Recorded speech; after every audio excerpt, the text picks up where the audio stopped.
Now we've got only 21% of agents saying they see FOMO. FOMO, for all intents and purposes, has disappeared. And it is being replaced a bit by FOOP, fear of overpaying, FOOP.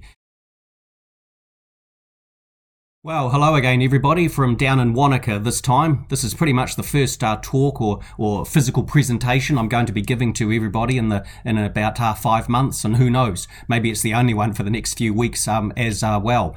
But look, lots of data floating around at the moment, and what I wanted to highlight at the moment was maybe not so much last week's information on inflation. It's 5.9% in New Zealand. The average since 1992 each year has been about 2%. So the cost of living, which is another way of describing inflation, the cost of living change for the average household has increased almost 6% over the past year.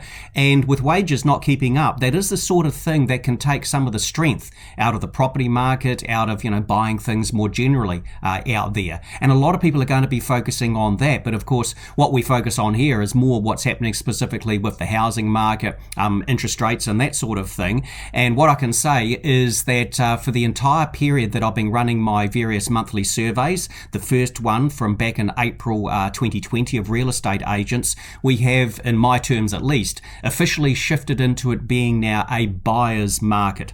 What I mean there is that each month I'll ask real estate agents around the country a whole range of questions, and one of them is which party in the transaction appears to be the most motivated to get the deal over the line. And for every month up until this right at the end of this month, January, we've had the agents saying, well, the buyers are more motivated. Now we've got a net 8% of them saying the sellers are now the most motivated party. That isn't the same necessarily all around the country. I think Taranaki stood out as still the buyers reasonably motivated, for instance, but overall there has been that shift out there, and that's backed up by a whole range of other statistics as well. For instance, FOMO, fear of missing out. In my first survey back in April of 2020, I had a gross 35% of agents saying, oh, they can see fear of missing out, FOMO on the part of the buyers. That reading has averaged about 66% of agents for the entire almost 2 years of the survey.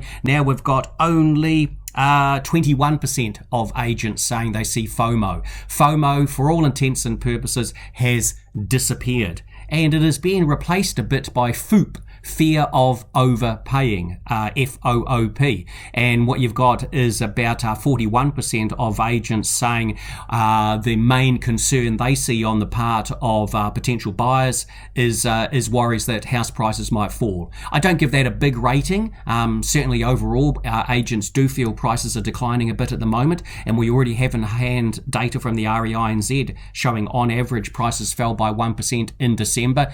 I'm thinking for this year into 2023, more an environment generally of the prices flattening out. They could still end up ahead 5% or down 5%, sort of not really here nor there, but definitely the environment has changed out there. And the thing I'm going to be talking about somewhere down the track, no time today, is if house prices do flatten out, does that mean the Reserve Bank is still going to have to increase interest rates?